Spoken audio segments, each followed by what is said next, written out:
Swayam Prabha. Digital India. Educated India.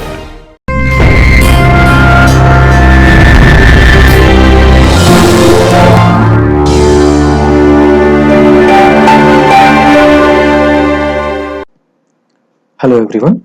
We will discuss about reliance and dependence of building design on energy. Like how energy is involved in our buildings, and how much saving can be done, and how much is consumed by which area, which particular component of the building. So we will see one by one.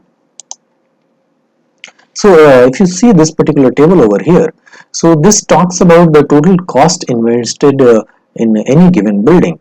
Okay, in like a normal condition, and what happens in the a green building condition on the the lower color actually band you can see. So the top one, okay, it talks about if the total building cost is divided into 100%.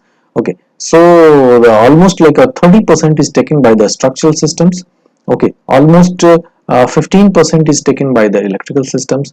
Okay, almost 30% is again taken by the architectural systems, and rest of the 25% is taken by almost mechanical systems. So in that, if we go for any such measures of this green building efficient measures, okay, so the percentage what we see is saved from electricity and in the mechanical consumption is significant.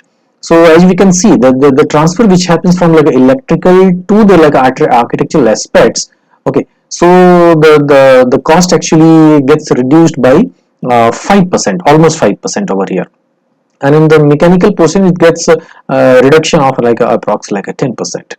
So but overall what we can see in the savings over here is up to 15%.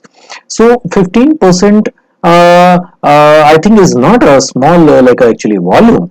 Okay, and if we consider the same thing for almost every building, okay, if we turn our regular buildings, our normal buildings into a green buildings, so at least 15% of efficiency, 15% of improvement is can be made on the costing. So for any investor, okay, for the any financier who is putting in his wealth for the construction of a normal building, okay, from normal to actually a green building, then he is observing, she is observing a 15% actually benefit. Okay, so that benefit on the monetary terms is huge. 15% is a very good cut. So how the building costs can be reduced, okay, through going for a green design actually principle. So this is given from this actually table over here. So how these green things can be achieved? So we have discussed earlier, net zero energy buildings are the one concepts where a building can go independent of the a normal a national grid or state grid and generate its own a power for meeting its own demands. So if we see in the non-industrialized non-industrial countries like ours, which are still not in the league of the advanced countries, so how these actually efforts can result into some advantages. So let's see if there are long-term goals, if there are middle-term goals, and if there are short-term goals. So how this whole phenomena will unravel, that we will see over here. So let's start with the bottom one, short-term goals. So with the common vision of industry, government, professionals, local community, the other institutions. Okay, so this can be actually set. The best practices such as bioclimatic and passive designs, those strategies can be involved in the a building design to reduce the first of all the consumption of the electricity in any given building, so that the overall requirement of the power remains under a check. The third one, improve interior air quality, so that the efficiency first of all of the occupants or the inhabitants of that building will improve, and the overall actually load on air conditioning or improving the air quality will also get minimized. The fourth one, development of a local comfort model. So generally we follow tools and graphs and the given actually standards which actually run at the national level. But this is actually needed some intervention to generate and to create actually such parameters at the local level, so that we have actually the model of the local comfort level, like how much of variation is need, how much of variation is going to be there in the like a temperature, in the thermal range, how much in the like a humidity, how much in the like a precipitation, how much in the like a wind speed, wind velocity. Okay, so accordingly we can actually take care of. So it's like actually making our buildings suitable and relevant in any like a given like a local condition, the microclimate what we call it. So like a particular state in India generally has like a one or two types of like micro climates. So in that climate also there are like a smaller like areas which follow certain kind of like a microclimates. So we should have actually templates, we should have standards, we should have the data actually to meet actually such microclimatic actually conditions, so that the buildings can also be designed accordingly to maximize the actually local conditions of the climate. The next one, promoting energy efficiency and renewable energy technologies. Of course, it's a proven actually fact these days. If we promote non-renewable energy, and if we promote like a renewable energy like sources, so of course the renewable energy sources are like a infinite. Okay, they can be harvested like as long as we want. Okay, they are not going to last. Plus, they do not have like the bad kind of like after effects and side effects. Okay, they do not have like a much impression of like the pollution or the CO2 emissions or any sorts of like emission. Okay, so of course they are cleaner than the conventional non-renewable energy resources. So these techniques, these technologies can be employed in our like buildings. The next one talks about low-tech industrial infrastructure. So very high technology actually industrial infrastructure takes a lot of investment, a lot of cost. Okay, it needs to like maybe like import like several technologies, several equipment and tools from like a far away places. So why not to go ahead with the low-tech technology, which is local, which is regional in nature, and utilize that itself on the site. The seventh one talks about development of baseline models. So assess energy and environmental building performance. So if we create one actually base model, okay, or a base case for like a one building, which gives us like a optimal performance on like a energy harvesting and energy utilization. So that model can be emulated in that actually microclimatic region. So that will become as a role model, that will give a lot of like a data in terms of like how to go about, how to detail these buildings, what are the materials to be used, what are the forms to be followed, how to handle with the orientation, how to handle the sizing and scale of the building. Okay, so all of these actually strategies will become handily available for the local architects and designers and engineers to implement in their projects. Let's see like what are the midterm goals for achieving like such efficiency. So this one talks about like maximizing performance of low tech industrial infrastructure. So the low tech infrastructure what we spoke on the previous one, okay, it talks about like maximizing the performance of it, so that we can make like a maximum use of actually such a facility which is rightly available in the like a nearby like a region, in that particular given region. The next one talks about introduce high-tech solutions.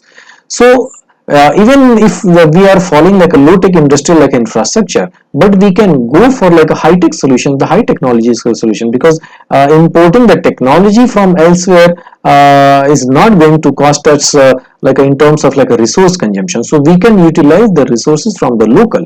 The still we can import the high-end technology from like elsewhere. So the technology itself can be imported from elsewhere, and by using the local means and the materials and resources available, we can maximize the actually benefit. So that is the purpose over here. The 10th one talks about development of database for building carbon footprint, such as like materials and services. So how much carbon footprint these individual components are like exerting. For example, like construction materials such as like bricks, steel, glass, the tiles, several other like paints, other like partition materials, other like fibrous, the boards, etc. There are several types of like binders, other compounds. So all of these put together, as well as the materials which are utilized for like building services such as like lids, fire, water supply, sanitation, plumbing. So all of these materials can be actually divided into their unique components, and can be assessed for creating a database of a building carbon footprint. So how much carbon is being emitted from a one unit case actually building. Okay, so that can be actually developed as a standard case model. The next one talks about include a minimum target for renewable technologies plus energy and efficiency. So at least every actually project should set a target of actually utilizing a renewable actually technology, renewable energy, because only with the help of that target, okay, the team can actually strive for actually achieving that target, and we can actually achieve some success in that. The next one talks about standardized low-tech news net zero energy building. So zero balance by heating and cooling. So how we can actually minimize the differentiations. So how we can maximize the uses of and the temperatures, or the resources available right outside the building. So the overall balance actually remains as close to zero as possible. So that is the actually purpose. So how these the natural actually phenomena can be actually employed in the a design of the building. The 13th one talks about minimum objective for connected loads. So the connected loads should be actually kept at minimum. So the design load, if it is lower, so the overall actually planning for the energy consumption will always be always lower. So we should actually work out the entities and the artifacts and the articles which consume actually lesser energy. The 14th one talks about a target net zero energy building for existing buildings. So even we can employ this net zero energy building concept in the existing actually buildings. So why not to go and redesign actually the power infrastructure, the power actually requirement of these buildings, and arrange for actually energy generation on site itself. So that could be actually a mid-term a feasible plan, where this can be implemented in a shorter span of a few years. Okay, and the building can be taken over from the a main grid to the actually local this microgrid or the on site itself. And 15th one talks about measurement of the interaction with the energy grids. So the connection from the main grid also should be there in case if building falls short of the power requirement, or if it generates a surplus energy, that can be given back to the regional or national grid. Okay, let's move to the long-term goals. So how these goals may help us actually achieve the target of net zero energy building adoption in Indian context. So this one talks about a high-tech net zero energy building. So the again going for the long-term investment, if you are talking about, then the high-tech actually at a high-tech high-level technology adoption will be more fruitful in the longer terms, because that will be more effective, more optimized actually solutions can be actually achieved through this. So the next one talks about nearly zero emissions, so the 80% of the reduction of CO2 emissions. So by going to a net zero energy building, we can minimize on operational actually cost and operational actually CO2 emissions, okay, which happen actually out of a coal based actually power plants, the hydrocarbon based power plants, gas based power plants. Okay, so at least we can register a huge percentage of actually saving in terms of emission. So that should be the actually target for a long term actually plan for net zero energy buildings. The 18th one talks about smart plus low carbon grids. So we should go for smart grids. Well, what are the smart grids? You can maybe Google separately and understand. But these are the actually power arrangements where we work in tandem with the other regional grids also. And wherever there is a surplus or deficiency of power supply, the other neighboring grids comes to the rescue and supplies and maintains the overall balance at the national levels. So we can actually devise integrating with the smart grids to maximize the efficiency. The last one talks about plus energy buildings. So positive balance of energy and CO2 emissions. So there should be actually a balance planned in the overall energy consumptions, overall emissions from that building. So this actually long term actually planning can help establish actually these relationships, so the overall actually impact of the building can be actually minimized. So how this can be done, this storing the solar energy in the home. So there is one actually paper which talks about such stuffs. I would like to bring it to your kind knowledge right over here. There has been a growing interest in the using energy storage to capture actually solar energy for later use in the homes to reduce actually reliance on the traditional utility, because solar energy is available in the daytime only. So how can we actually make use of it in the other like a night times and the other times of the day when the sun goes down and sun actually the availability of the sun becomes like a lesser. So, however, few studies have actually critically assessed the trade-offs associated with storing solar energy rather than sending it to the utility grid, as is typically done today. Here we show that a typical battery system could reduce peak power demand by 8 to 32% and reduce actually peak power injections by 5 to 42% depending upon how it operates. However, storage inefficiencies increase annual energy consumption by 324 to 591 kilowatt hour per household on average. Furthermore, storage operation indirectly increases emission by 152 to 303 kg CO2.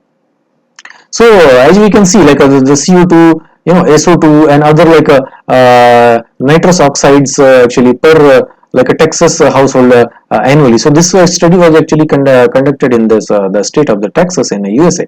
So how this can be done? So they are actually advising this storing facility at the household level itself, so that the dependence and then sending the power back to the national grid, okay, can be also reduced. So the power storage can take place at the unit level, of the unit house level only, so that it can be used even at the later times. Thus, the home energy storage would not automatically reduce emissions or energy consumption unless it directly enables renewable energies. So, this is the actually kind of a provision being advised here by the researcher.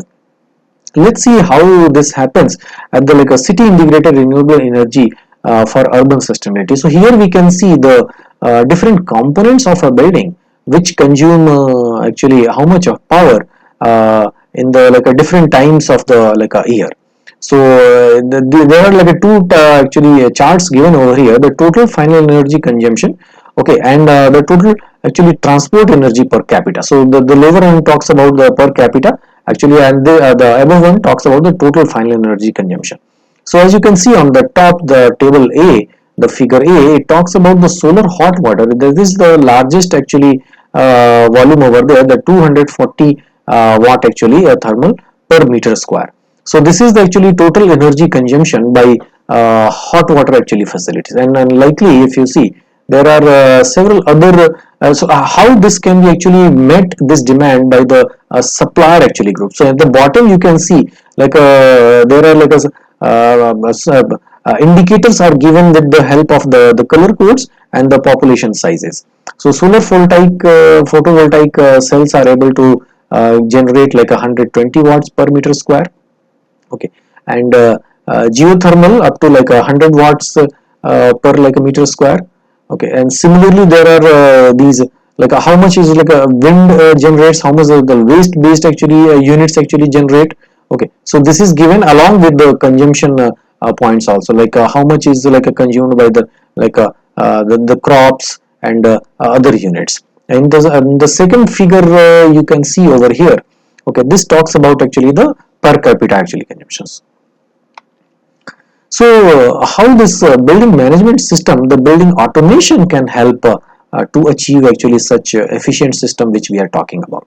So in this one, if you see, we have seen this slide earlier also, this is most detailed one over here. It talks about installing the HVAC maintenance services. Okay, it talks about installing a fire detection and alarm systems. It talks about actually security and control system. It talks about actually digital surveillance system. It talks about actually intrusion detection systems. Okay, so with these actually systems, there we can achieve a number of automations, okay, in the buildings. These automations will help not just in the security and maintenance. These automations will help us even minimizing the energy load and the resource consumption in our buildings. So by installing actually lighting control and retrofitting solutions, we can minimize the energy load. We can install the smoke control systems. We can install actually indoor air quality actually checks.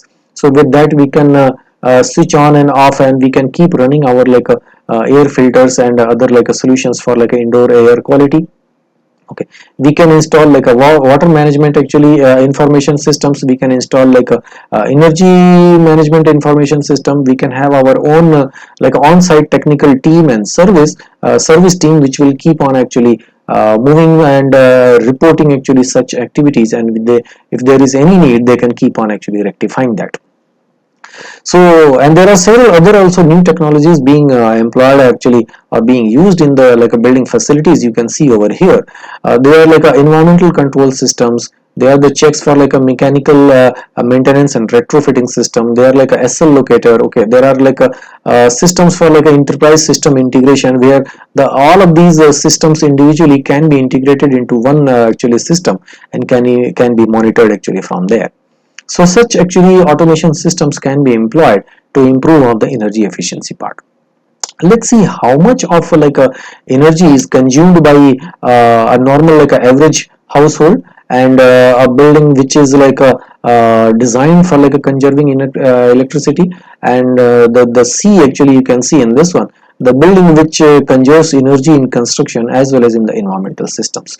So we can see, I think this is quite evident from here in the case A. If you see, if this building is consuming the 100% of whatever this amount, the volume of this, the amount of energy they are consuming, if it is 100%, so from this base case of A, so if you are moving to the case B, energy conserving construction, so in this actually such construction system, we can save a power by up to the consumption has reduced to up to 64% of the base case.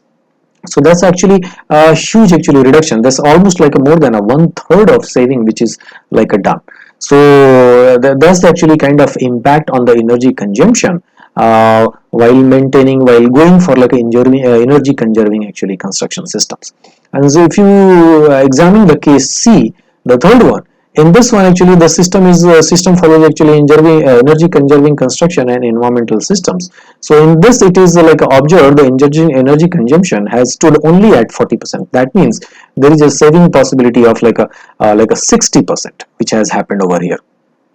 So it's a huge amount of actually saving which has happened over here. Even in this you can see the largest consumer of this energy has remained this domestic hot water system, and then the cooling, and then the office equipment, fans, pumps, lighting, and then comes the heating. So this is actually a pattern which is there in the buildings. Okay, this is from I think the United Kingdom, but yes, I think it's mostly true in most of the countries, and the actually in the colder countries they work more for the heating of the building. In our kind of countries, we work more for the cooling of the building. But the saving, if you see, the overall remains almost a significant, very significant. Here if you see the single largest actually consumer one component in the building is the space heating. This we have seen earlier also.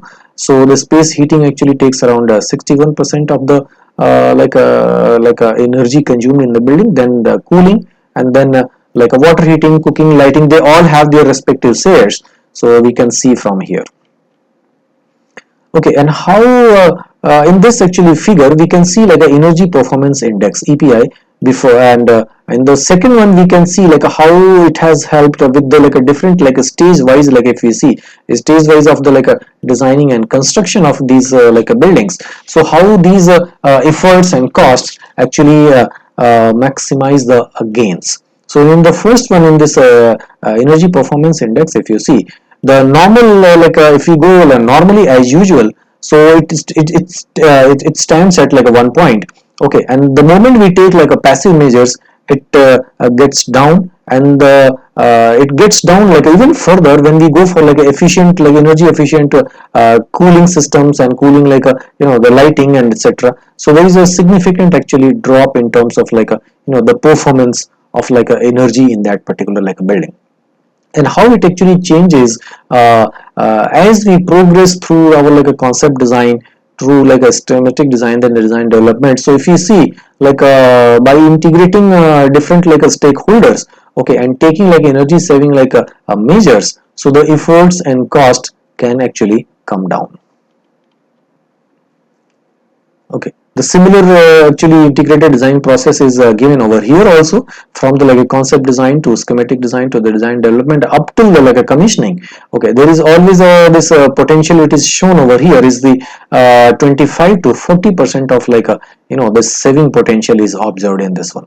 So there is a huge actually potential for like a, you know, energy conservation and reduction of the overall impact. And through what are those actually places where this strategic interventions can be made. So we will go component wise in this like a building like illustrations. So the roofing, of course, we can use like a high solar reflective index, like a material that which reflects the heat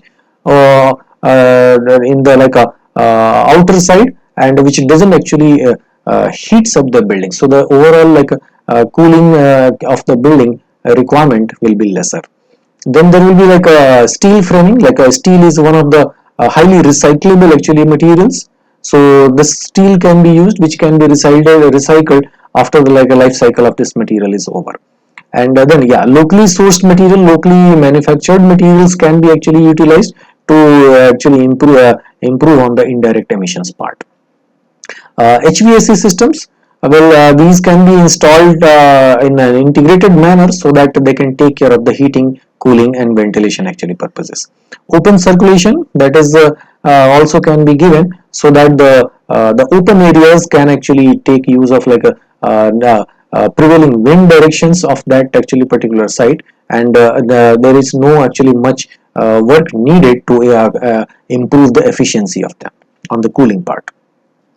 Septic systems can be installed on the site. You know, site grading actually material of the like a natural actually site, the top soil can be maintained. Okay, the drainage can be actually provided in such a way so which actually prevents the soil erosion, which prevents the actually the damaging the top layer of the soil. Okay, which is the fertile one that can be used for actually growth of the grass and other actually plants.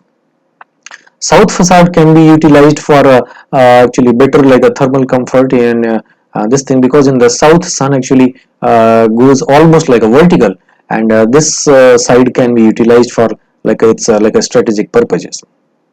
In that on the top side, if you see water well for like a water requirements on the site, or well, this point is actually subjective. It depends on the actually local administration and mandates by the civic authorities. So depending upon the local actually administrative laws, this point can be undertaken. Low maintenance site development, so the site itself should be designed in such a way so that the low maintenance, low mechanical or external maintenance is needed. Okay, and the facade actually the directions of the like a site and the building can be actually taken care of to design the form and the material application in those actually directions. Glazings also can be used for like a, depending upon the actually direction. If it is the hotter side, then the double glazing can be used. If it is like a north side, then maybe a single glazing will also suffice, you know. And obviously with the help of the landscaping, the overall ambience and the overall like UHIE can be reduced significantly by adopting these design strategies over here. Okay, so these integrated like design strategies, they are given some more over here in a very like a controlled building, like a mall, maybe in a hospital, maybe or a school or college. So how these energy efficient like luminaires they can be utilized, and low emitting materials can be utilized. Lighting and thermal controls can be given, and views can be actually given even in the inside of the building, in the courtyard areas, where people can have actually look to the nice ambient actually external side. And the structure can be used with the steel or maybe even like a timber, as in this sketch it is they have used actually the certified actually harvested actually timber, so that comes from the managed forest, and this is one of the actually sustainable practices being adopted in the different countries and economies these days. And making use of the skylight to have access to the natural sunlight in the daytime. Okay, and having actually high performance glazing with the external shades. Okay, and at least providing some view, okay, to the outside, and utilizing actually radiant floor heating or cooling depending upon the climate and location. So such strategies can be utilized for actually bringing in efficiency. and of course utilizing the photovoltaic solar cells and water harvesting, rainwater harvesting actually units, energy efficient equipment, so utilization of these things can be increased for like a strategic a design inputs in the design of these buildings. And lastly, I would like to mention over here, even promoting like a native species of like a plants and bushes and trees should also be encouraged, because they consume like a optimized amount of like a water, and they require little maintenance because they are actually habitual, they are actually native to that place. So a little maintenance will be required compared to the species which is brought from like some other like a regional location. So resulting into like the better efficiency and resource optimization. Like the water is the one actually commodity requires to maintain actually landscaping. So by using actually natural and local species of these flora over here, we can minimize the water consumption using like biofuels, so that the rainwater and storm water actually remains on the site for some time and it percolates to the lower strata. And then yeah, and then using like a LED based actually lighting systems, okay, using actually public transportation, promoting actually individual like cycles, okay, and such things are the actually part of the overall strategy to improve the efficiency.